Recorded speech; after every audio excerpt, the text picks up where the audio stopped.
खास करके है क्योंकि इसमें हम लोग ना पैसेज को कैसे सॉल्व किया जाए इसके बारे में सीखेंगे। क्योंकि ये जो पैसेज है आपका, ये पैसेज ये 1 2 नहीं 3 नहीं 4 नंबर का रहता है। इसमें 4 क्वेश्चन आपको दिया रहेगा और उसमें चारों का जवाब अगर देते हैं तो 4 में 4 नंबर लाना बहुत ही आसान है। मैं भी अपने एग्जाम देता था तो सबसे पहले कोशिश करता था कि पैसेज को बनाने सबसे स्टार्टिंग में, क्योंकि एग्जामिनर जनरली क्या होता है ना, वो आपके सबसे पहले क्वेश्चन को ज्यादा अच्छे से देखता है। समझ में आया कि नहीं? अगर सबसे पहले क्वेश्चन को बेहतरीन आपने लिखा है तो नंबर देने की क्षमता जो है, आपको नंबर बढ़ने का चांसेस ज्यादा हो जाता है। पूरे को थोड़ी ना वो चेक करता है ना। और पैसेज में नंबर उठाना बहुत ही आसान है। कहेगा कैसे सर? अब हमको बहुत सारे बच्चे जो है सीबीएसई बोर्ड के हैं या जिसका इंग्लिश बहुत अच्छा है, ठीक ठाक है, तो उसको तो सब चीज समझ में आ जाएगा पढ़ने के बाद, है ना, हिंदी में नहीं समझ आएगा। अब जैसे बिहार बोर्ड के बच्चे का जनरली इंग्लिश बहुत अच्छा नहीं होता, वीक होता है, तो उसको लगभग हर चीज रटना पड़ता है। अब ये पैसेज अचानक आएगा, क्या पैसेज आएगा नहीं आएगा, ये क्वेश्चन हम जो आपको बोर्ड पर मतलब दिए हुए हैं, ये 2009 में पूछे हुआ है। 2000 जिस साल मैं इंटर किया था उस साल पूछा हुआ क्वेश्चन है, और ये आर्ट्स वाले लोगों को पूछा हुआ है। तुम लोग आर्ट्स वाले हो ना, आर्ट्स के स्टूडेंट को पूछा है ये क्वेश्चन, ठीक है। और ये क्वेश्चन देखने से लग रहा है कि किस चैप्टर का है, इंडियन सिविलाइजेशन कल्चर का है।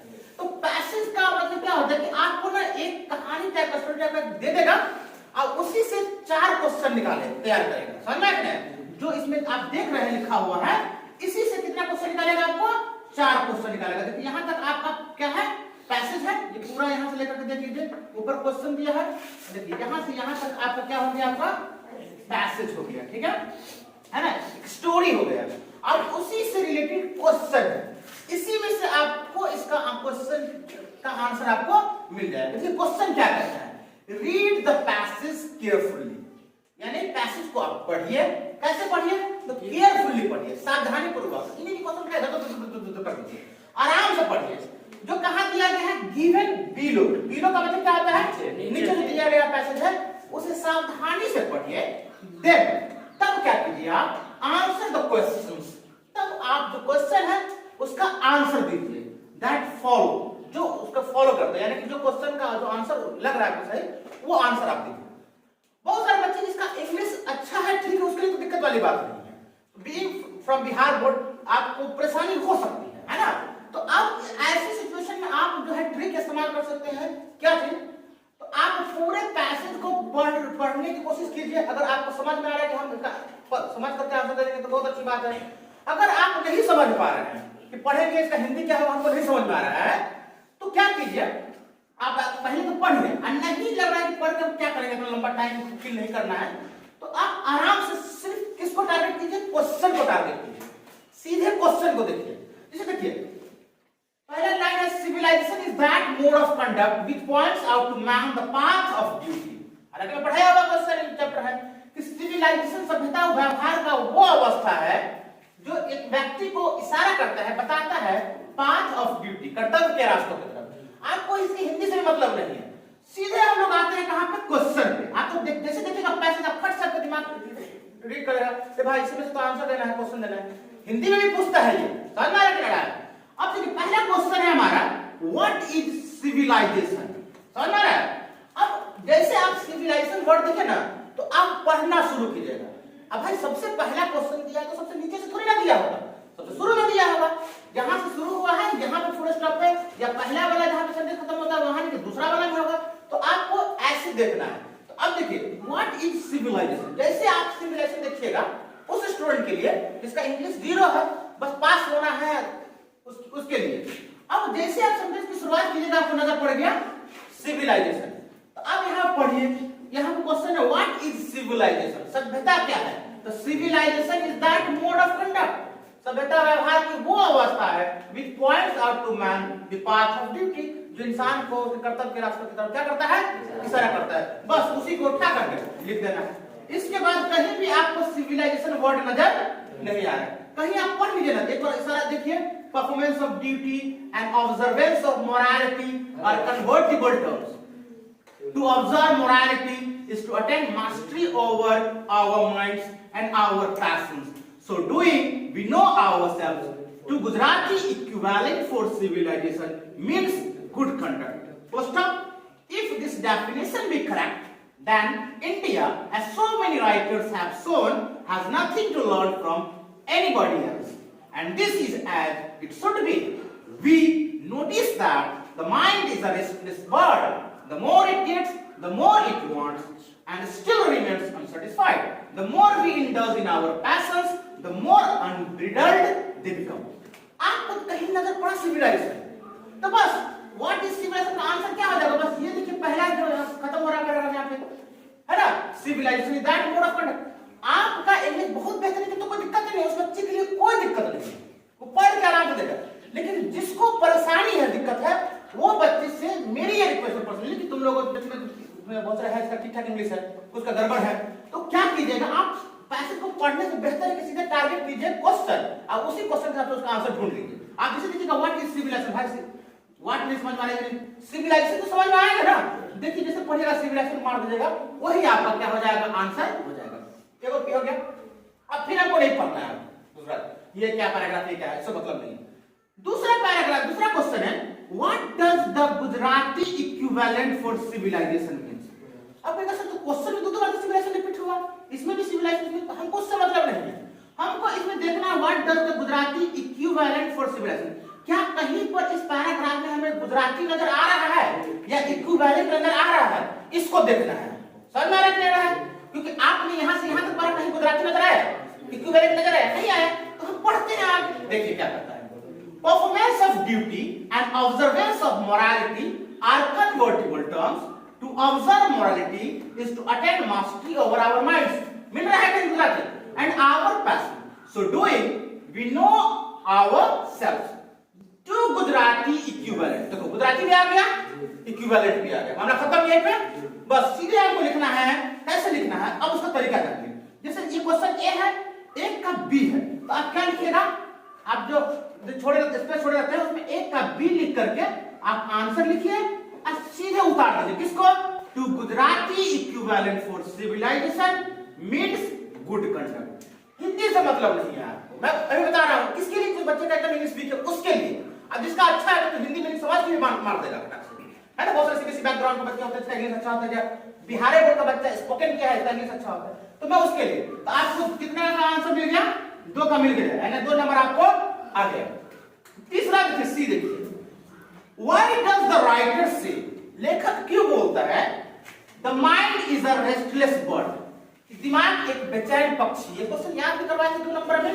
गांधी जी क्यों कहते हैं, what context did doctor Gandhi Mahatma Gandhi से our mind is a restless bird, Gandhi ने क्यों बोला था कि हमारा माइंड बेचैन पक्षी है। तो अगर हमको इससे मतलब नहीं है कि इसका हिंदी में क्या होगा, आपको देखना है कि माइंड वर्ड कहां है या रेस्टलेस बर्ड नहीं नजर आ रहा है। अब चलिए यहां तक तो आपको पहले आंसर दिया, कहीं माइंड नजर आया, रेस्टलेस बर्ड नजर नहीं आया। अब देखिए, if this definition be correct, then India, as so many writers have shown, has nothing to learn from anybody else. कहीं पे आया है आपको, आया कौन वर्ड बताओ, कहां गया माइंड रेस्टलेस बर्ड कहीं आया, सी बना नहीं ना आया। चलिए, and this is as it should be, आया नहीं आया, यहां भी पूरा स्टेप खत्म हो गया लेकिन नहीं आया। we notice that the mind is a restless bird, देखो आगे ना ये वर्ड, आप जैसे देखिएगा रेस्टलेस बर्ड, कुछ यूनिक वर्ड इसमें से देख करके ढूंढना है इसमें से। आपको इस क्वेश्चन में कौन यूनिक वर्ड है, रेस्टलेस बर्ड है। आपने जैसे देखा यहाँ पे रेस्टलेस बर्ड, तो आप यहाँ पर आंसर लिखिएगा वी नोटिस दैट, कितना का, एक का सी का आंसर लिखिएगा, we notice that the mind is a restless bird because, या सीधे आपको कॉमा लिखिएगा, the more it gets the more it wants and still remains unsatisfied. इन्हीं के बीच में खत्म कर दीजिएगा, जहां पूरा स्टेप होगा वहां पे खत्म कीजिएगा। मेरे बात समझ में आई? अब इसका क्वेश्चन क्या कर रहा है, why does the writer say that mind is a restless bird. तो अब यहाँ पे तो बोल रहा है ना कि क्या कर रहे हैं, we notice that the mind is a restless bird. अब यहीं पे खत्म कर दीजिएगा, यहाँ कॉमा कर, द मोर कॉमा खत्म नहीं होता सेंटेंस, जहां पे फुल स्टॉप होता है वहां पे खत्म होता है, the more it gets the more it wants and still remains unsatisfied. आपको तीसरा का भी आंसर मिल गया, समझ में आ रहा है। अब आते हैं चौथा में क्या कह रहा है आपको, इसमें थोड़ा सा दिक्कत हो सकती है ना, इसमें जगह इंग्लिश थोड़ा सा वीक, ये तीनों एकदम कंफर्म है कि आपने मतलब ले ही लिया। मैच द फॉलोइंग वर्ड, दिए गए वर्ड को मैच कीजिए इन कॉलम ए। कॉलम ए में आपको वर्ड दिया गया है, किसके साथ, with their meanings in column B, यानी इधर आपको वर्ड दिया है और इधर आपको उसका मीनिंग दिया है। क्या मतलब होगा, है ना। तो अब देखिए थोड़ा सा लॉजिक से सोचिए, अगर आप गलती भी करते तो कुछ नंबर आपको मिलने का चांसेस रहता है। जैसे कन्वर्टिबल, कन्वर्ट करना जानते हो, कन्वर्ट मतलब क्या होता है, बदल देना, है ना। तो चलो मान लीजिए ये भी नहीं समझ में आया, अनब्रीडर्ड ये भी समझ में नहीं आ रहा, इंडल्ज ये भी समझ में नहीं आ रहा, एंसेस्टर तो बच्चे जानते हैं एंसेस्टर का मतलब क्या होता है, पूर्वज होता है।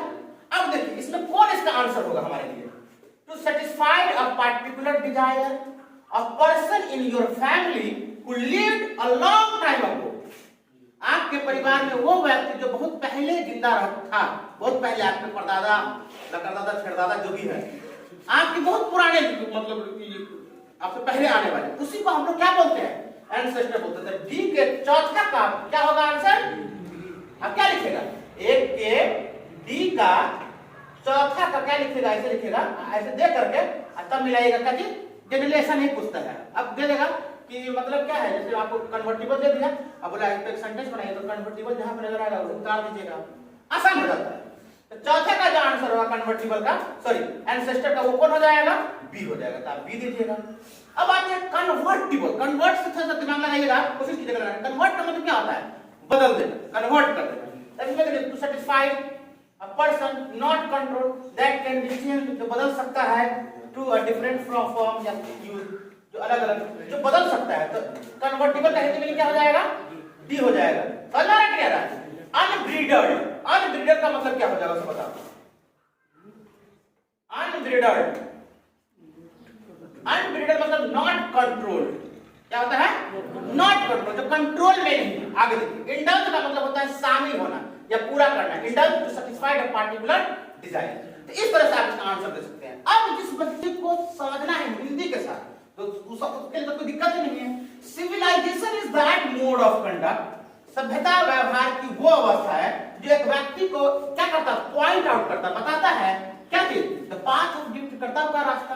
Performance of duty and observance of morality are convertible term. Gandhi ji ने बोला था परफॉर्मेंस ऑफ ड्यूटी, यानी आपकी जो ड्यूटी है, आपका जो कर्तव्य है ना, उस पे जो परफॉर्मेंस है, मान लीजिए मेरी ड्यूटी क्या है, पढ़ाना, तो ये इस पे जो मेरा परफॉर्मेंस है वो क्या है, कन्वर्टिबल है, वो बदलने वाला चीज है। जैसे मान लीजिए आज मैं पूरा एनर्जी से पढ़ा रहा हूं, कल मेरी तबीयत अच्छी रहेगी तो मैं अच्छा परफॉर्म नहीं कर पाऊंगा, है ना, परसों छुट्टी ही दे दिया।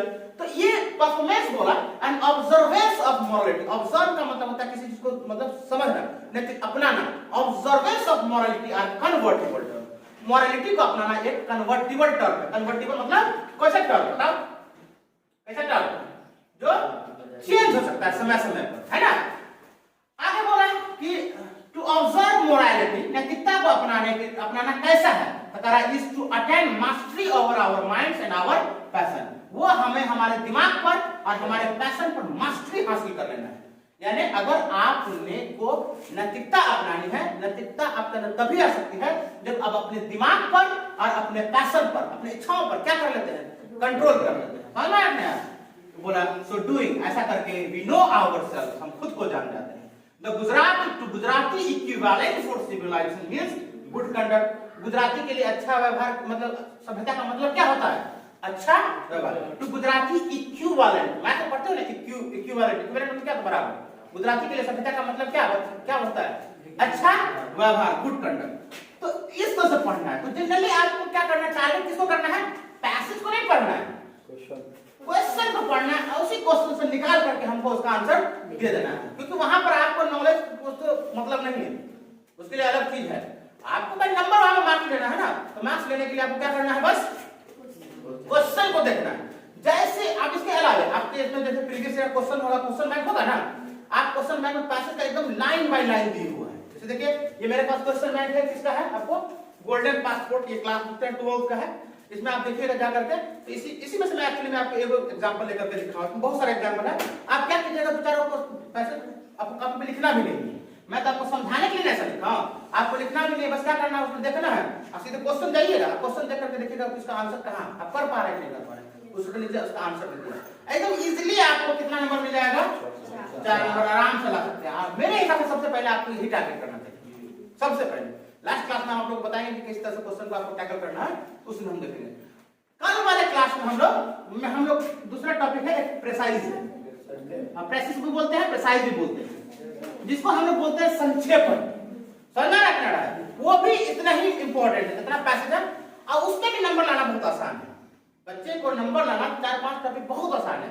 एक तो आपका सबसे फर्स्ट क्लास में मैचिंग, उसमें आप एकदम आराम से बस याद रखना है जब राइट करना है। मैचिंग, पैसेज, समझ आ रहा है? उसके बाद प्रिसाइज जो हो गया वो, ये 3 सेक्शन ऐसा है जिसमें आप नंबर एकदम आराम से ला सकते हैं। थोड़ा बहुत नंबर नहीं, 10 नंबर आपको सिर्फ मैचिंग में आ जाएगा, 4 नंबर इसमें आ जाएगा, 14 नंबर, 4 नंबर आपको आ जाएगा प्रिसाइज में। कितना हो गया? 18 नंबर तो इसी आ गया। 20% आप ऐसे कवर कर लो। समझ में आ रहा है? ऑब्जेक्टिव अगर इस हिसाब से देखना है तो आप लोग इसको समझ गए। घर पे आप लोग का होमवर्क है कि आप लोग